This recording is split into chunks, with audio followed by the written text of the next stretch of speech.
See, before we get there, did you sleep? Because I know you struggle with the heat. So I struggled last night. No, not the heat. I struggled last night because I had the sports bar on and I couldn't stop listening. They were making me laugh, Jamie and them Cundy. They were on the wind-up, so I had that until midnight. So I ended up getting to sleep about 1 before like, some reason, you're not tired after a big game. You can't get to sleep, so I had 4 hours sleep. And the atmosphere was electric, so you were all pumped from it. There was more atmosphere in my bedroom last night than there was at the others. Who was there?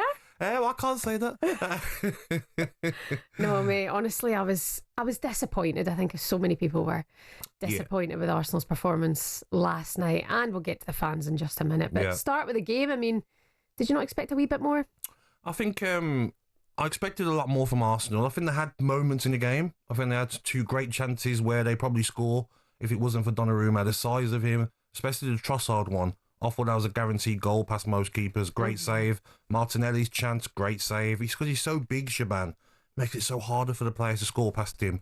But apart from that, they had little moments, but I just feel that PSG were comfortable in the game. Kvaratskhelia had a decent game. I felt Dembele, Doué were always a threat, but they just felt like they were in first gear most of the game. PSG slowed it down whenever they wanted to, looked the threat whenever they wanted to, and 2 late chances for PSG from Barcola and Ramos. It should have been maybe 3-0. So Arsenal looking to get out of there 1-0 down. And it's not, people saying it's a mountain to climb. No. It's not actually too bad. I mean, look at your Villa.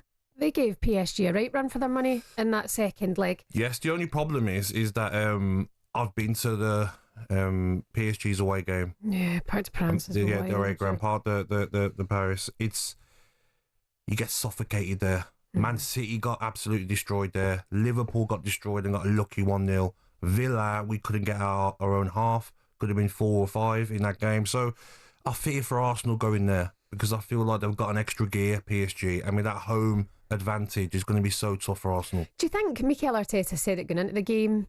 Maybe there was a mindset thing to play that it has to be in the mind last night. Do you think they have overthought it? Do you think they've built it up too much? Probably, but I was just disappointed in Arsenal's start because in moments in the game they were getting tight like Villa were in that second half of Villa Park, and they were trying to get tight to the midfielders and press PSG, but the first 20 minutes showed them too much respect. There's one team that you can't allow to have the ball and dictate the game is PSG. So Arsenal didn't start off well. Is that with the atmosphere? We'll come to that later on, but I just felt they couldn't get out. The first goal, there was 27 passes before they scored a goal. Do you know what I mean? I feel like you should be starting on a high. You should be pressing them high early on.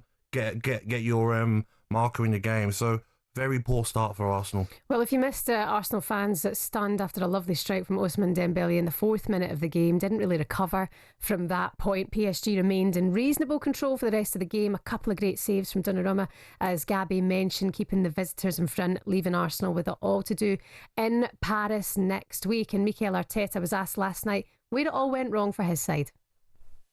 Yeah, certainly we don't score a goal and concede one. You have to. But we did a lot of things very well as well. We had a spell in the first, I think the game had phases, the first 15, 20 minutes, especially them scoring so early in a great combination play when the margins are so thin, the finishing is unbelievable. And then we had especially one issue that we corrected after 15, 20 minutes, and we sustained that for the rest of the game, which I think it turned the game around.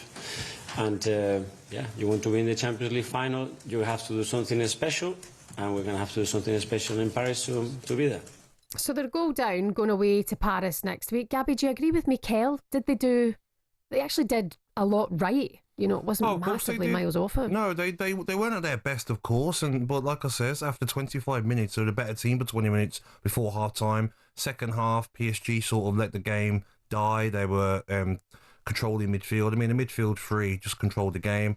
I felt that what affected Arsenal as well was Declan Rice being so deep because of Partey being out. Because at times when Declan Rice got on the ball and drove through the middle, especially for the Trossard chance, they couldn't stop him. So if he was further forward, maybe it would have been a different game. Partey probably would have been on Dembele for the goal when he receives it. So there's a lot that can go their way in the second leg. But I just feel, Shebahn, from being there as a fan, away to PSG, the atmosphere, the way they feed off their home energy, and they looked like they had a lot more to give. Doué was doing tricks and having fun. Do you know, I just feel that this tie for me If both teams play with 11 men in the second leg, I don't see Arsenal going through. I really don't. I don't think they've got enough. Interesting, because Partey will be back in next week, and then Ousmane Dembele, he took a bit of a knock last night. He did limp off, so you just never know. Touch wood. But you look don't at want Barcola. Barcola's such a good it? player. 16 goals, 18 assists. Exactly. He came on off the bench, and then you look and go, Ben White's coming on for Arsenal with no disrespect, and then 17-year-old for 2 minutes. Yeah, Barcola should have scored when you come on. Yeah. He ran through and then dragged it wide. So they've got options. PSG, Ramos as well, who come on. He should have scored. He was onside and he toe-poked it off the bar because he thought it was offside. So they've got options if Dembele is out. And maybe next week you're expecting more of a performance from the likes of Odegaard. He's hard to criticise because he's always there and thereabouts, but he was slightly missing last night. What I found out Odegaard last night is that when you're a captain in these big games, you know, Declan Rice put in a captain's performance. Yeah. Odegaard didn't. He was getting bullied off the ball. He wasn't pressing as much as the other team. And when he was getting on the board, he wasn't making anything happen. So it was a bit of a ghost for me last night, Odegaard. And maybe he should have been brought off earlier for Wanyeri, early on in the game. Okay, we were all waiting last night in anticipation for the sports bar to get on here. Gabby stayed up till midnight. I had it on this morning on the talkSPORT app. Jamie and Jason, they didn't disappoint, and listen, they didn't even have to put much work into it last night. They were going on the Arsenal fans inside the Emirates last night. Here you go. What happened to the crowd? What happened to them? 4 minutes they cheered. We brought the boots. You can bring the boots, mate. We brought the boots. Nicola Tata's doing this big speech. Bring your boots. Why didn't they bring your boots? Jeez. There you go. They're walking home. They're piling out of the Emirates now. Walking home with their studs on. Mate, they're lucky. They're lucky, Arsenal. They're lucky it's only 1-0. I know. They should be out of sight, PSG. Oh, do you know what? See, going into this game, Mikel Arteta's been put on Instagram with this rallying cry. He said it in the press conference the day before. Fans coming to the stadium, you need to be the 12th man, and it's built it up that you thought the atmosphere was going to be raucous. After 4 minutes, after that goal was scored, it was dead. Yeah, but Shebahn, you can't, I get it, the goal goes in and you're like, okay, we're flat for a couple of minutes, then you have to get going. I was at both legs for Aston Villa. Aston Villa conceded early. Villa fans, after a couple of minutes, got over it, started singing. There was I remember John McGinn went and took someone out, and it lifted the fans. We were all singing in the stadium. Arsenal fans, come on. You got your manager giving this big speech. Arsenal fans turn up. The tifo, whatever that was, don't know what that was. That was horrendous. That banner went it was like my 7-year-old had done it at school for a project and brought it to the stadium and says, can you hang it up? Do you know what I mean, Shebahn? It was embarrassing. They were quiet. Listening on my iPad last night in my room, watching it. I'm like, come on. This is a semi-final of the Champions League. Look at what Liverpool have done at Anfield in semi-finals. Aston Villa against PSG. Do they need a man with a speaker behind the goal saying, sing, sing, sing? Yeah.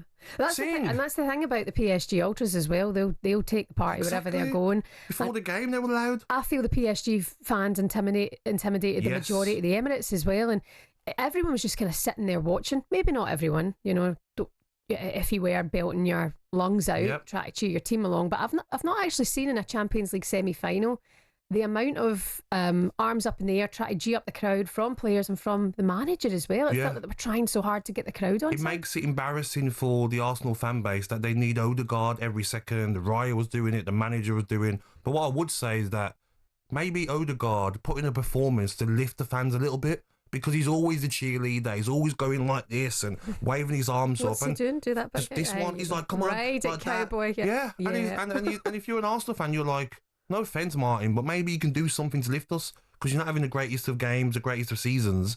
So maybe Arsenal fans will be frustrated at that. Will listen to callers today, but I just felt the tifo was embarrassing, the atmosphere was embarrassing, and for a semi-final, the club should have done a lot more. I completely agree. This is Champions League night. Semi-final? It shouldn't take you much to get G'd up for that. You look at Celtic, you look at Anfield, Villa Park, 40 years absence. I want to go to Villa Park. Imagine Celtic in a semi-final. Nah, it was disappointing. You won't be able to hear the manager for the whole game. Honestly, Shebahn, after the Villa game at home to PSG, Luis Enrique done the media afterwards, and he said he's never had his team playing an atmosphere like that. That's how you have an atmosphere for a knockout game. I completely disagree. Arsenal fans in the stadium last night. Want to get your thoughts on this? Josh, the fan, called up the sports bar after the game and told the lads of his disappointment at the crowd. Come on, Chase. North London forever. North My London, God. do me a favour. What happened in North London? What happened to the crowd? What happened to them? 4 minutes they cheered. We brought the boots. You can bring the boots, mate. Brought the boots. Nicola Tetta's do the... I mean, it was shocking. Genuinely shocking. I mean, okay, when it's good, we sing, we dance, and then when the going gets tough, then it's like, you know, it's tough you after can 3 hear minutes. a pin drop. Yeah. Yeah. I mean, it's Josh, actually disgraceful. Josh, you're the best Arsenal fan we've had. I want you to join in, sing it now, sing it. Come on, Josh. What am I singing? Yes, North London River. Go on, Josh. No. Go on, Josh. We'll leave you never. Our blood will forever run through the snow. Oh, shambles. Honestly, them two were cracking me up last night. I was in tears. I was like, I need to sleep.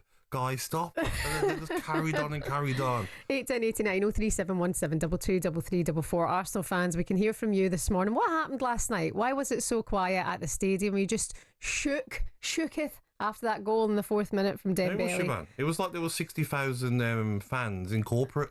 It You know, felt like corporate. yeah, just having a nice little drink of champagne and then, you know, a nice little prawn sandwich. It didn't sound like a stadium that fans were really like No. buzzing for. I've had better Very odd. send-offs at funerals. Oh, 100%. I've seen better funerals send us up. It was terrible. Oh, A shocking. lot to answer for, Arsenal fans. Yes, you do. 03717 223344. You're listening to talkSPORT Breakfast. Coming up next, we'll get into this morning's back pages. Hello, morning. talkSPORT Breakfast, waking you up Monday to Friday morning from 6 a.m. on AM, on DAB, via the talkSPORT app and on your smart speaker. talkSPORT.